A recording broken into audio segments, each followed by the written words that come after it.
یہ نہ لکھ سکا. تبھی تو قرآن مدحت فاطمہ کر رہا ہے, تبھی تو قرآن قصیدہ پڑھ رہا ہے. اس لیے کہ آپ کفایت الواعظین کہتے ہیں کہ تمام زندگی کا اصول یہ ہے کہ نعمتیں وہاں سے برس رہی تھی اور انسانیت شکر یہاں سے کر رہی تھی. یہ در فاطمہ تھا کہ یہاں عرش والے لے جا رہے تھے عرش سے آ کر, اور شکریہ کی لڑیے وہاں سے آ رہی تھی آیتیں بن کر. ایک سلوات پڑھا حضرت محمد و آمین.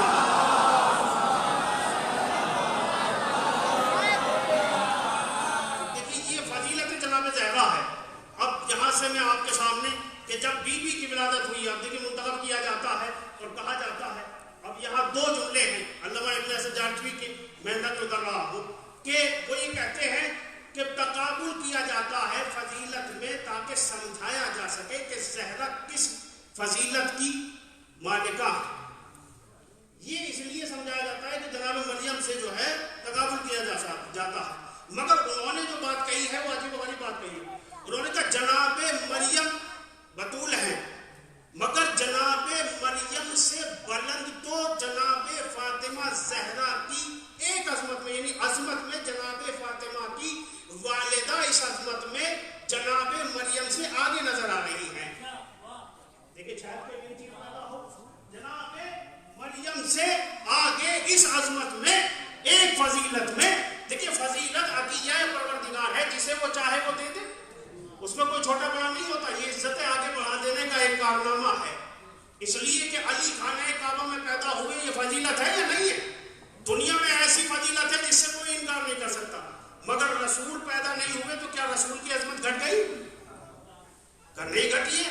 اس کا مطلب یہ فضیلت عطیہ پروردگار ہے, جسے وہ چاہے دے دے. لہذا یہاں جو شہزادی کی والدہ جناب خدیجہ, جن کی دولت لگی ہوئی ہے اسلام میں, ان کی فضیلت یہ ہے کہ جب تمام نے رشتہ رسالت سے توڑ لیا تو اللہ نے پھر اس کو بھیجا کہ جس کو عیسیٰ کی ولادت کے وقت اپنے گھر سے نکال دیا تھا. وہی روایت تاریخ سے آپ واقف ہیں. جناب فاطمہ کی ولادت قریب ہے, اور ولادت قریب ہے تو پھر آئی ہے 4 خاتون جنت جو جنت سے آئی ہیں, 4 بیویاں آئی ہیں جنت سے. ان میں جناب مریم بھی ہے, جناب آسیہ بھی ہے, اور جناب ام کلثوم یعنی دختر جناب موسیٰ. بعض نے بیوی کا نام ذکر کیا ہے, مگر روایت مطلب جناب مریم آئی ہے. تو جناب مریم اب یہاں وہ لکھتے ہیں کہ یہ عظمت اور یہ فضیلت یہ آتی ہے کس میں؟ جناب فاطمہ زہرا کی والدہ میں. آئے ہائے. اس لیے کہ جب سب نے رشتہ توڑا تو پھر خالق سے رشتہ جڑ گیا. مگر جس کو بھیج دیا گیا تھا عیسیٰ کی ولادت کے وقت, پھر اس سے کہا کہ فاطمہ کی ولادت کے وقت تم مددگار بنو. خدیجہ کہیں بھی نہیں جائیں گی اس مشکل دور میں, زمانہ دشمن ہے.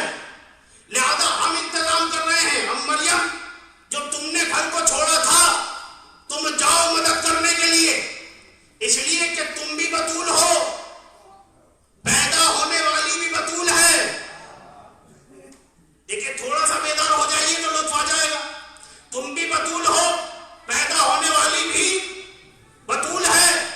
مگر فرق یہ ہے کہ جب عیسیٰ کی ولادت ہوئی تو سوال یہ قائم ہوا کہ مریم سے کہہ دیا کہ گھر سے چلی جاؤ. آئے آئے. لیکن جب فاطمہ کی ولادت ہوئی تو اللہ نے کہا مریم تم گھر میں داخل ہو جاؤ, تاکہ زمانے کو پتہ چل جائے کہ ابن بطول ہونا اور ہے, مادر بطول ہونا اور ہے. ایک سلوات پڑھیں حضرت محمد و آل محمد.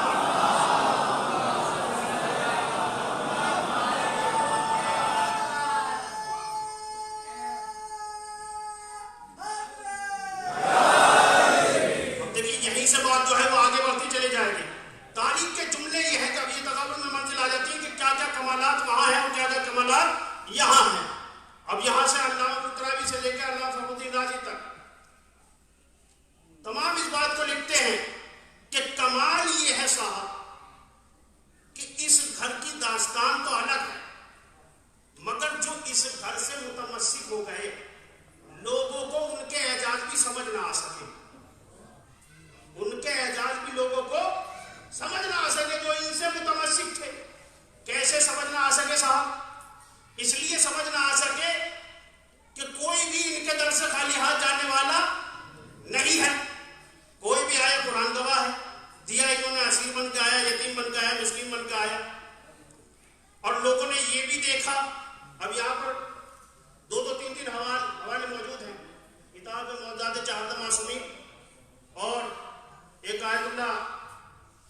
تشریف لائے، اور جو تشریف لائے تو کیا دیکھا کہ جناب سیدہ نماز پڑھ رہی ہے، مگر طعام جنت کی خوشبو رسول اللہ کو محسوس ہوئی. توجہ ہے، نماز سے فارغ ہوئی تھی. جب نماز سے فارغ ہو گئی، ایک سلوات اور پڑھا دیکھیے، سلوات پڑھتے رہیے اور آگے آتے رہیے تاکہ آنے والے لوگوں کو پریشانی نہ ہو. تھوڑا تھوڑا سا میرے قریب آ جائیے، اشارہ ہو رہا ہے کہ آپ لوگ آگے آ جائیں.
یہ بتائیے کہ آج اگر رسول اللہ آپ کے مہمان ہیں تو یہ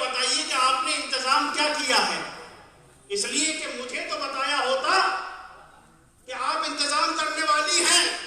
جناب فضہ نے مسکرا کے کہا کہ یا علی آپ مشکل کشا ہیں اور میں آپ کی کنیز، میں شہزادی کی کنیز ہوں، آپ ہے مشکل کشا.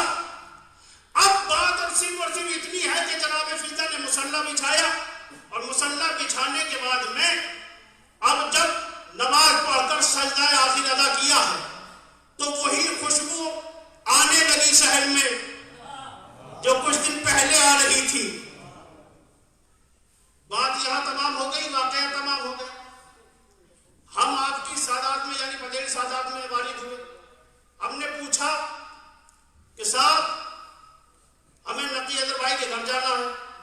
معلوم نہیں تھا، ادھر ہی آ گئے تھے. ایک صاحب نے کہا کہ ہم آپ کو پہنچا کر آئیں گے. وہ ہماری گاڑی میں بیٹھ گئے. گاڑی میں بیٹھنے کے بعد وہ بالکل معقول جگہ اتار کر آئے جہاں ان کا گھر موجود ہے. کہ مولانا یہ ہے گھر، یہ ہے پکا ایڈریس. ہمیں معلوم نہیں تھا، آئے پہلی مرتبہ کہاں ہے، مگر چونکہ ایک راستہ دکھانے والا مل گیا تو اس نے مکمل جگہ پر جا کر پہنچایا اور یہ کہا یہاں سے یہی سارے کام ہوتے مولانا، یہی مولانا آ کر ٹھہر رہے ہیں، یہی ان کا گھر ہے. ہم مطمئن ہو گئے کہ ہاں یہی گھر ہے. اب سوال یہ ہوتا ہے کہ فاطمہ زہرا اگر ہاتھوں کو اٹھائے تو کوئی سوال نہیں، اس لیے کہ معصومہ ہے، لہذا اگر دعا کریں تو کھانا آ جائے گا. مگر فضہ ہے غیر معصومہ. فضہ تم نے یہ کہاں سے کمال حاصل کیا کہ تم نے رسول اللہ کی دعوت بھی کر دی، کھانا بھی منگا لیا؟ کہ اگر فاطمہ کی کنیز نہ ہوتی تو یہ کام غیر ممکن تھا. اس لیے کہ میں نے فاطمہ کو یہاں سے بھیجتے ہوئے بھی دیکھا ہے، منگاتے ہوئے بھی دیکھا ہے. سلام علیکم محمد وآل محمد.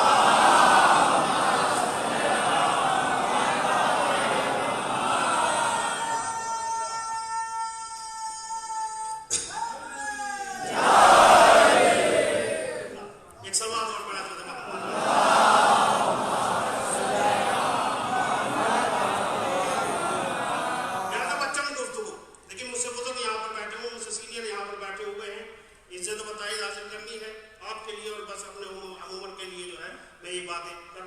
سب آپ کی سنی ہوئی ہیں، وہ چند گفتگو کرنی ہے. لہذا ہم نے وہاں سے دیکھا ہے. تو یہ ہے کنیز زہرا کی فضیلت. جناب زہرا تو اس سے کہیں آگے ہے، اس لیے کہ جس کی کنیز خود قرآن کے لہجے میں بات کرتی ہو، جس کی کنیز خود قرآن کے لہجے میں بات کرتی ہو.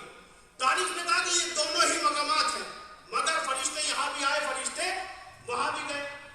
اب جو بات لکھی گئی ہے وہ بڑی عجیب و غریب ہے کہ جب جناب مریم کے پاس فرشتہ گیا تو قرآن نے کہا فارسلہ الیہا روحنا فتمثل لہا بشرا سویا. بشر کی صورت میں جو ہے جناب مریم کے پاس میں جو ہے وہ بھیجا گیا.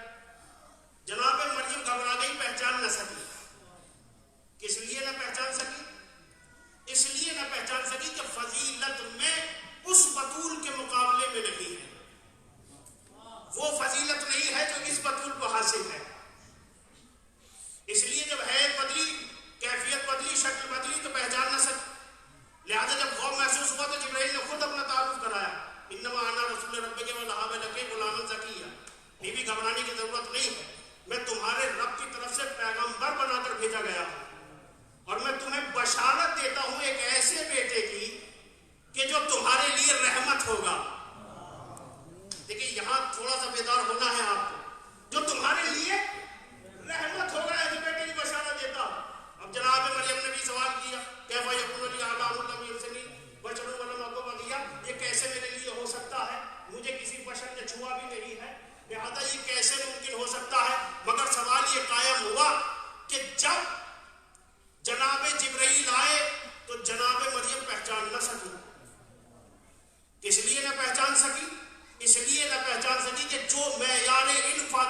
یہ کوئی نہیں جھلا رہا ہے بلکہ جبرائیل جو ہے جھلا رہے ہیں. یہاں تک بات طے ہو گئی کہ جناب فاطمہ زہرا کا مقام اور جناب مریم کا مقام، اور مگر ہیں دونوں بطول، دونوں کو چنا گیا ہے.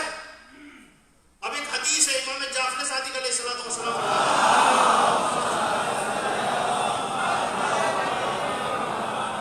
آپ نے فرمایا کہ امام فرماتے ہیں کہ وہ شخص کبھی بھی کسی فضیلت تک نہیں پہنچ سکتا، اور یہاں تک کہ شب قدر کی عظمت تک بھی نہیں پہنچ سکتا جسے ہماری جدہ کی معرفت نہ ہو.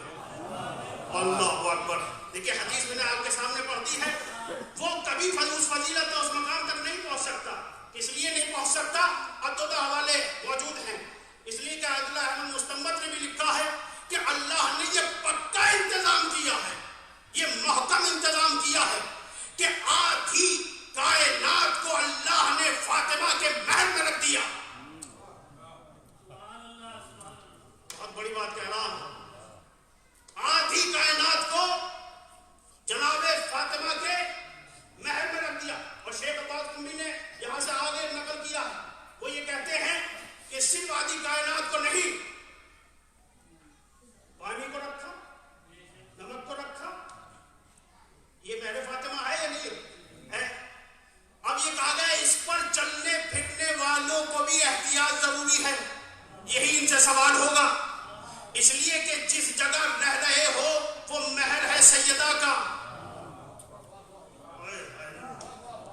جس جگہ رہ رہے ہو آدھی کائنات میں پانی موجود ہے، زمین بھی موجود ہے، اور یہ سب کے ہاں مسئلہ موجود ہے کہ جس کے محل پر چل رہے ہو، جس کی ملکیت پر جی رہے ہو، اگر وہ تم سے راضی نہ ہو تو نہ روزہ قبول ہوگا نہ نماز قبول ہوگی. صلوات پڑھیں حضرت محمد و آل محمد.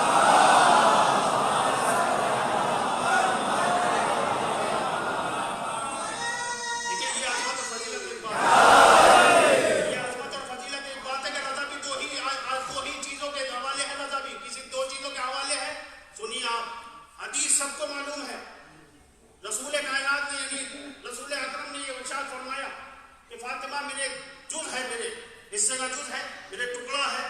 اور ایک حدیث اور ہے کہ جس نے فاطمہ کو اذیت دی اس نے مجھے اذیت دی، جس نے مجھے اذیت دی اس نے خدا کو اذیت دی. پھر یہ بھی جملے حدیث میں موجود ہے کہ جس سے فاطمہ راضی ہو جائیں اس سے میں راضی، خدا راضی. اور جس نے فاطمہ کو ناراض کر دیا، جس نے فاطمہ کو غضبناک کیا، تو تنہا فاطمہ غضبناک نہیں ہوتی بلکہ خدا بھی غضبناک ہوتا ہے. یہ محکم دلیل ہے. اب یہاں پر علامہ محسنی کا جملہ میں نقل کر رہا ہوں. علامہ محسنی نے اپنے درس میں اس بات کو بیان کیا تھا کہ یہ تو ممکن ہے صاحب کہ میری آپ سے دوستی ہے، آپ کی مجھ سے دوستی ہے، میری کسی سے لاکھ جھگڑا ہو جائے، لڑائی ہو جائے، تو میں اپنے دشمن سے لاکھ خفا ہوں اور میں آپ سے بھی کہوں کہ صاحب آپ بھی خفا ہو جائے، تو یہ ممکن ہے ہی نہیں. اس لیے کہ آپ کے بھی اس سے تعلقات اچھے رہے ہوں گے صاحب. میں زبردستی یہ کہوں کہ آپ جو ہے نقل حیدر واحد سے میری جو ہے دوستی ہے، صاحب آپ بھی کیجیے، علی سے دشمنی ہے تو آپ بھی کیجیے.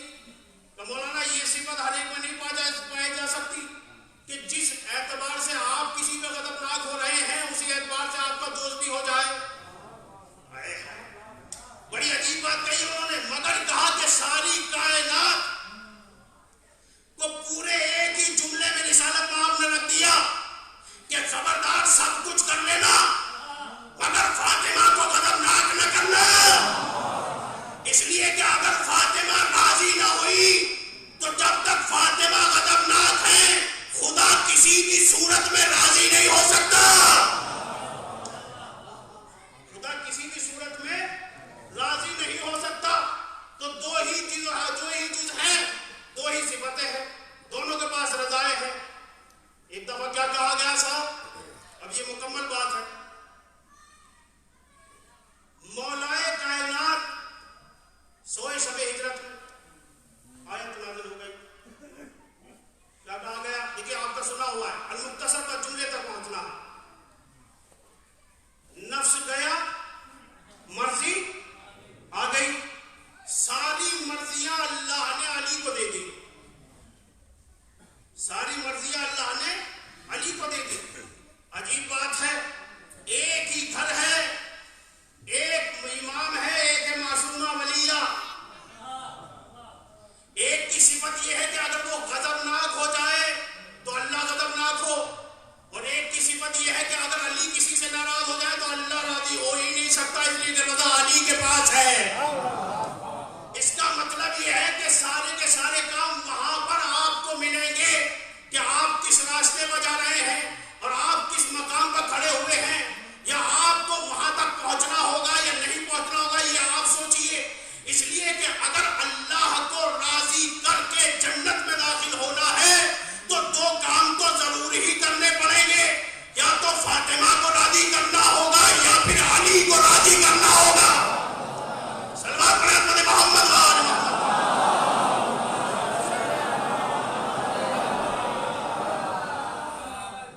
یہ فضیلت ہے.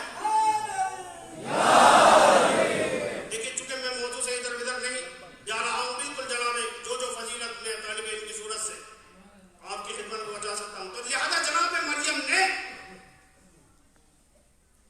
پہچان نہ سکی، پھر جبرائیل نے اپنا تعارف کرایا اور پھر یہ کہا کہ بی بی، جب یہ کہا کہ یہ کیسے ہو سکتا ہے تو آپ نے کیا بیان کیا؟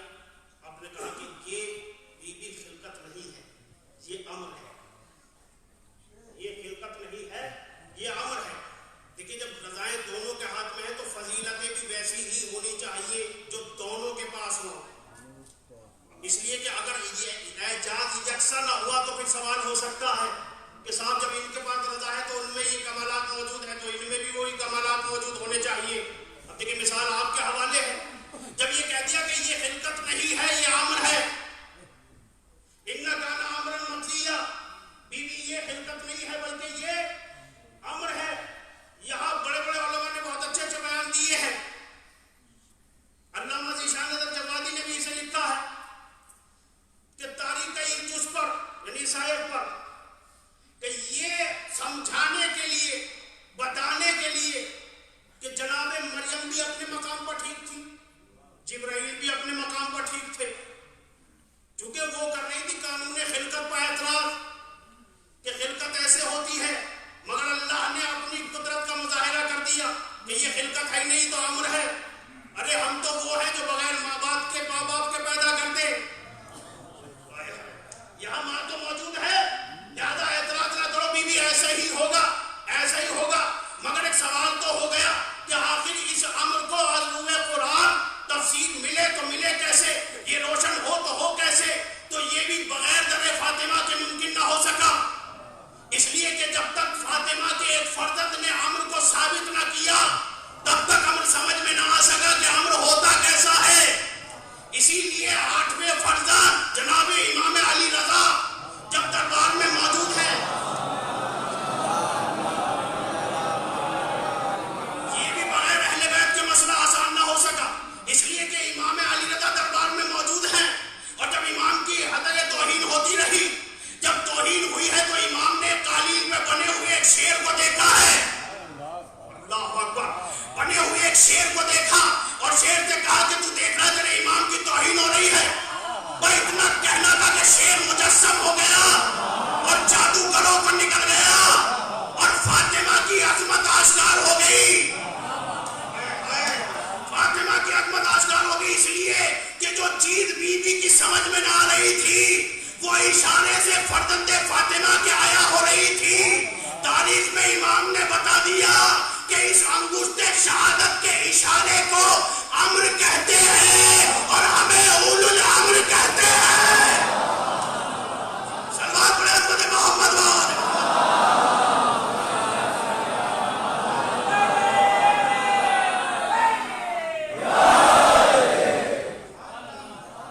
لہذا یہ تھوڑی سی فضیلت ہے. اب دیکھیں جو صفت وہاں ہے یہ وہی صفت یہاں ہے. ایک ہی چیز عرض کروں گا، مردے مولائے کائنات نے بھی جلائے. جلائے ہیں یا نہیں جلائے ہیں؟ بالکل جلائے ہیں. مولا نے مردے جلائے ہیں صاحب، اس لیے کہ چند لوگ آ گئے.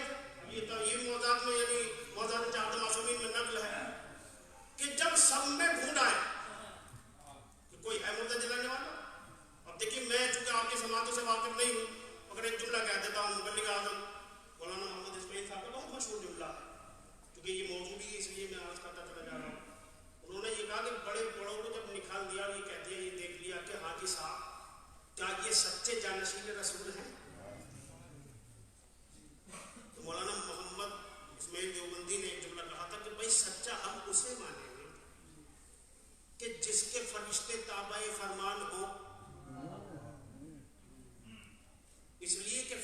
سے بغاوت تو شیطان کرتا ہے، خلیفہ سے بغاوت تو شیطان کرتا ہے، فرشتے بغاوت نہیں کرتے. چاہے انہوں نے لاج ہی کہا کہ پروردگار تو آدم کو نہ بنا خلیفہ. نینو نسبیوں پہ حمدہ کا مقدس ہے نا، ہم زیادہ تسبیح و تحلیل کرتے ہیں، ہم زیادہ حمدار ہیں. لیکن اب یہاں بھی جملہ چونکہ دیکھیے میں جس کا جو جملہ ہوتا ہے میں نام لے دیتا ہوں، یہ نہیں کہتا میں اپنی طرف سے پڑھ کے جا رہا ہوں. میں تو طالب علم ایک سال بعد پڑھا حضرت محمد والا.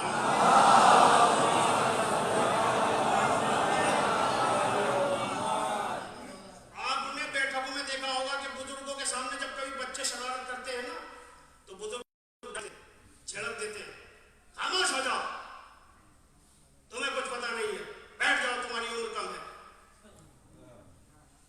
علامہ اظہر حسن صاحب نے وہی جملہ پڑھا کہ جس طرح انہوں نے فرشتوں نے اپنے پر نکالنے شروع کر دیے تو اللہ نے کہہ دیا انی تعلم ما لا تعلمون، خاموش ہو جاؤ، تمہیں کچھ خبر نہیں ہے. اور جب خبر نہیں ہے تو کچھ کہنے کا بھی حق نہیں ہے.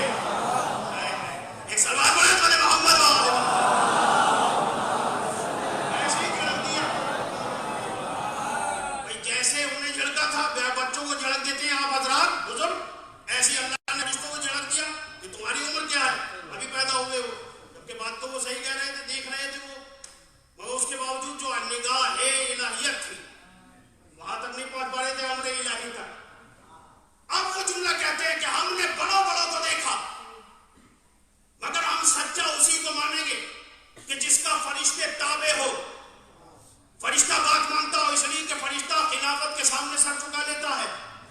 لہذا ہزاروں میتیں تھی، کچھ چنندہ تھی کہ جب بات آئی تو کہا گیا کہ حضور اسے زندہ کر کے دکھا دو کہ یہ کمال کسی میں ہے ہی نہیں سوائے علی کے. صاحب یہ لے کر کیوں آئے ہو؟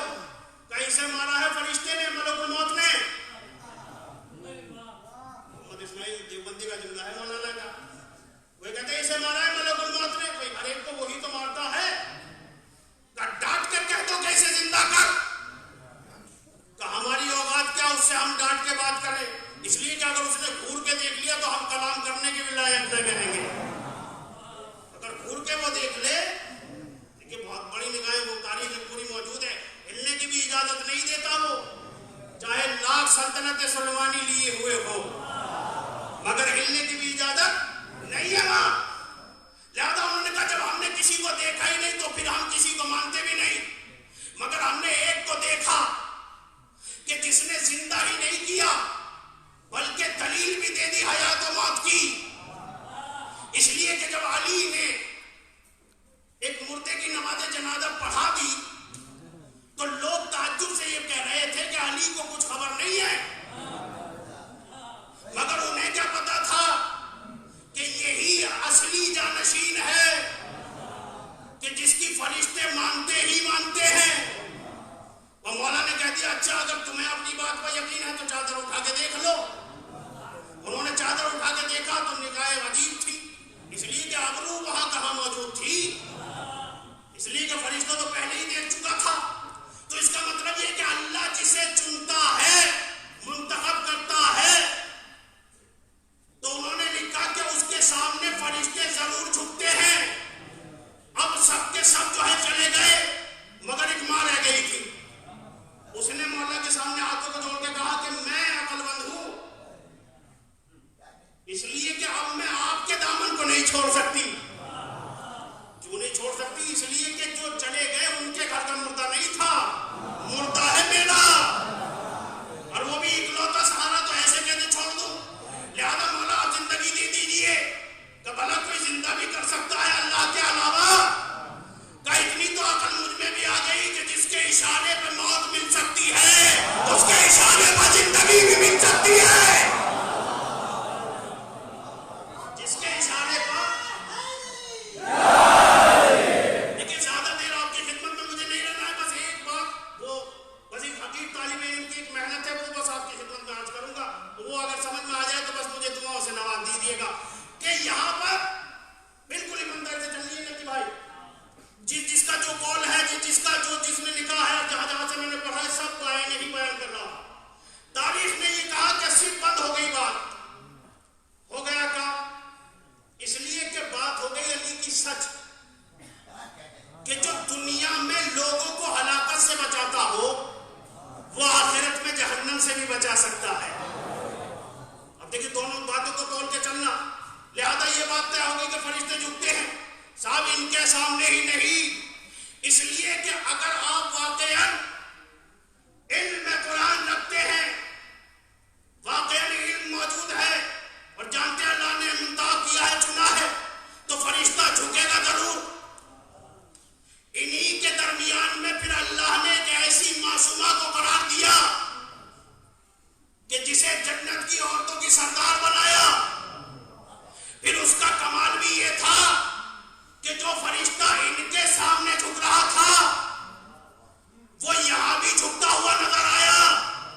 فضیلت میں آپ کو بھی شریک کیا ہے.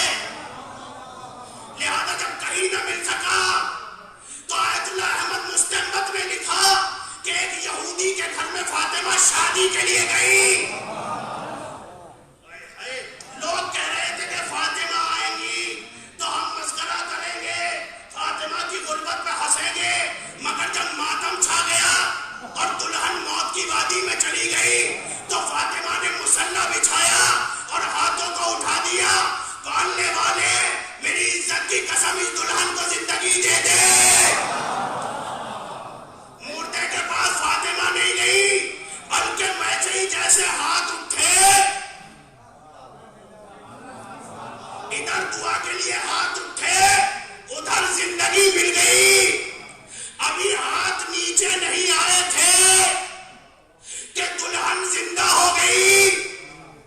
اور وہاں علی کا کمال یہ تھا کہ ہاتھ اوپر جاتے رہے, وہ مردہ ہو گیا. تو یہاں لوگوں نے نتیجہ باقاعدہ نکالا ہے.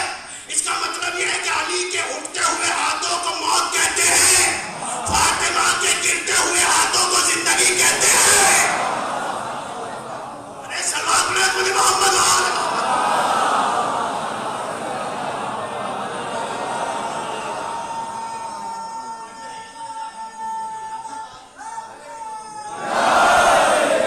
لیکن جہاں تک ان مسادے کی میں آپ کے ساتھ ہوں, میں پڑھ رہا ہوں.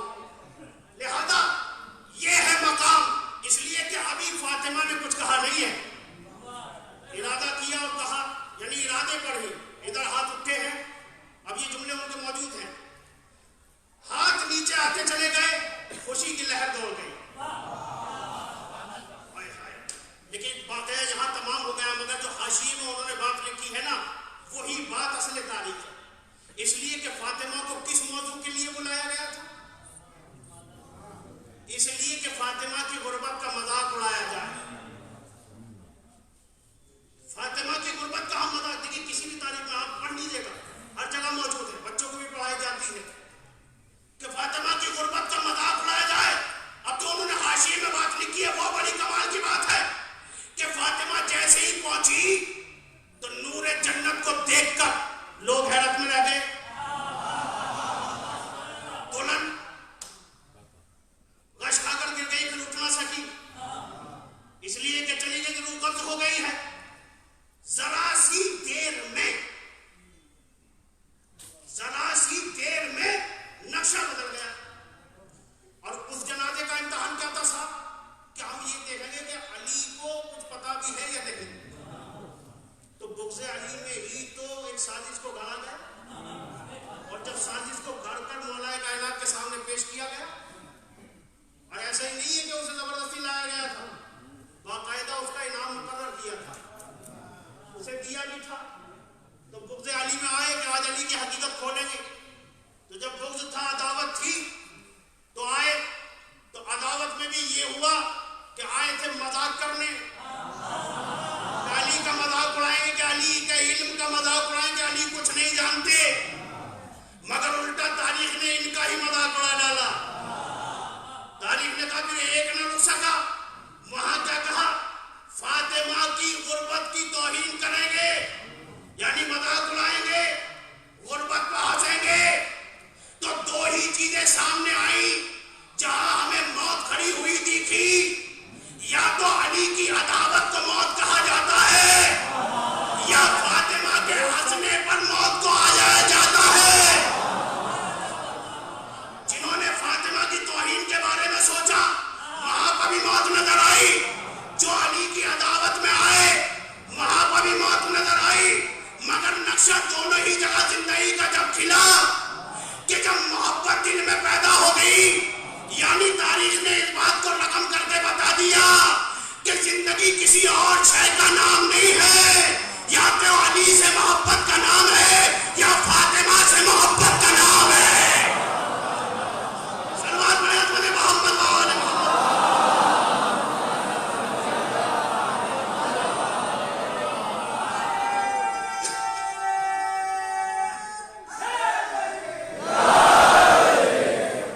اور اس کو جو ہے بس آخری بات تمام کر رہا ہوں، بس آپ کی رحمت کو تمام کرتا ہوں۔ اب فرق ہے دیکھیے دونوں، وہ بھی بطول ہیں، یہ بھی بطول ہے، مگر بنیادی فرق کیا ہے؟ چنا انہیں بھی گیا ہے، چنا انہیں بھی گیا ہے، جو کمالات ان میں ہیں وہ کمالات ان میں بھی ہیں، جو کمالات علی میں وہی کمالات ان میں موجود ہیں جناب سیدہ میں، مگر ایک بنیادی فرق ہے۔ جب جناب عیسیٰ پیدا ہوئے، جناب عیسیٰ پیدا ہوئے تو سوال یہ قائم ہوا کہ مریم افضل ہے، اس لیے کہ مریم کے بیٹے نے اپنی ماں کی عصمت کی گواہی دی۔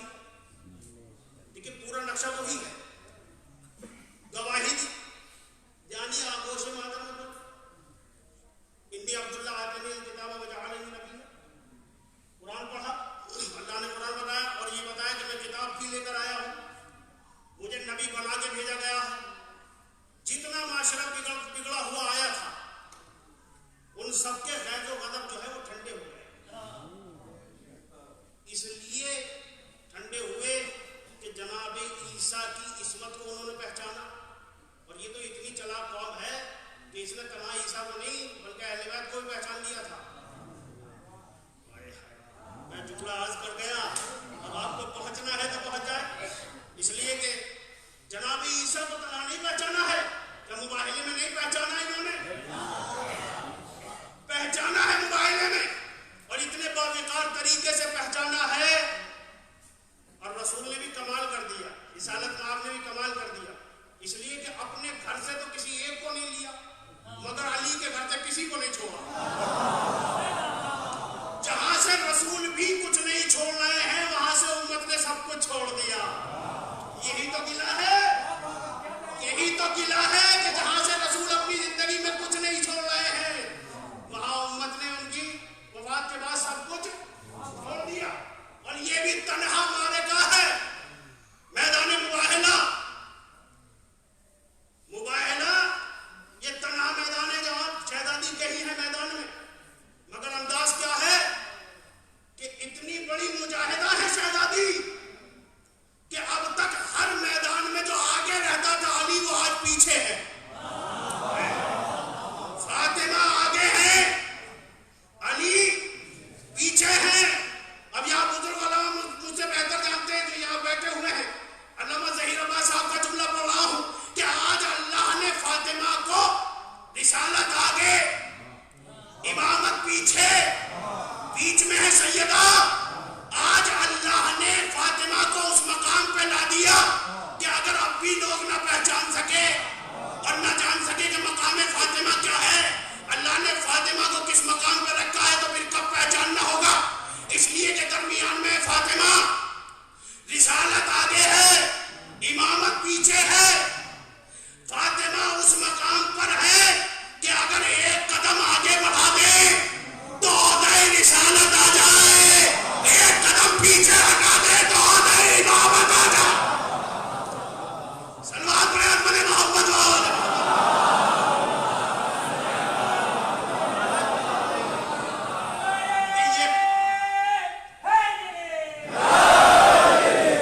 مولانا ظہیر عباس صاحب کا جملہ میں نے آپ کی خدمت میں عرض کیا کہ اس مقام پر بیوی کو رکھا ہے کہ اگر یہ دیکھنا ہو، اب یہ بھی جملہ موجود ہے، یہ بھی بہت بڑے خطیب علامہ عسکری صاحب کا جملہ میں آپ کی خدمت میں عرض کر رہا ہوں، وہ یہ کہتے تھے کہ یہ بات بھی ہے، امامت اور رسالت کو کسی شے کی ضرورت پڑتی ہے، چیز کی ضرورت ہے، کس چیز کی ضرورت ہے؟ حضور بہتر جاتے بچوں سے سوال کر رہا ہوں، امامت کو بھی ایک چیز کی ضرورت ہے، رسالت کو بھی ایک چیز کی ضرورت ہے، بڑی خوبصورت بات ہے اگر دل میں اتر جائے۔ امامت کو کس چیز کی ضرورت ہے صاحب اور رسالت کو کس چیز کی ضرورت ہے؟ کہ رسالت اور امامت کو ضرورت ہے منصب عصمت کی، یہ خوبصورت بات ہے۔ جب جناب ابراہیم نے کہا کہ میری نسل میں امامت کو رکھ دے، لا الہ الا ظالمین، یہ عہدہ ہم ظالمین تک نہیں جانے دیں گے، معصوم ہونا چاہیے، مگر یہ بتائیے کیا عصمت کو بھی کسی عہدے کی ضرورت ہے؟ اب آپ خاموش ہیں، اللہ جانے ثبوت یہ کس لیے ہے؟ کیا عصمت کو بھی کسی چیز کی ضرورت ہے؟ کہ عصمت کو کسی عہدے کی ضرورت نہیں ہے؟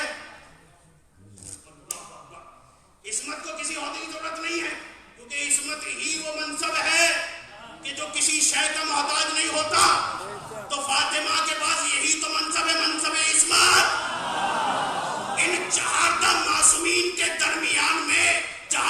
رسالت ہے اور جہاں امامت ہے وہاں فاطمہ کی موت پہ ایسی عصمت کو رکھا ہے اللہ نے کہ مرکز بنا دیا، آخری نبی کی بیٹی بنایا ہے، 11 اماموں کی ماں بنایا ہے۔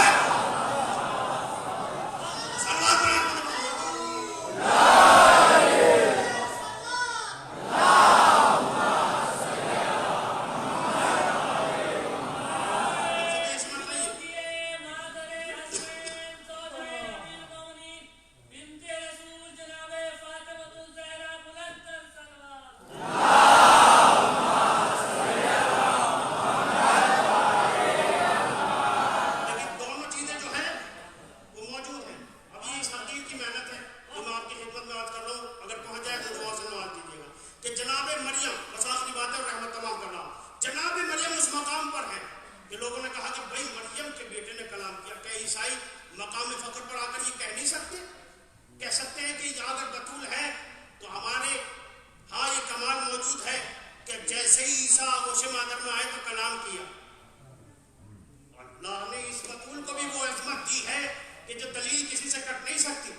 امام بنایا، وہی فاطمہ زہرا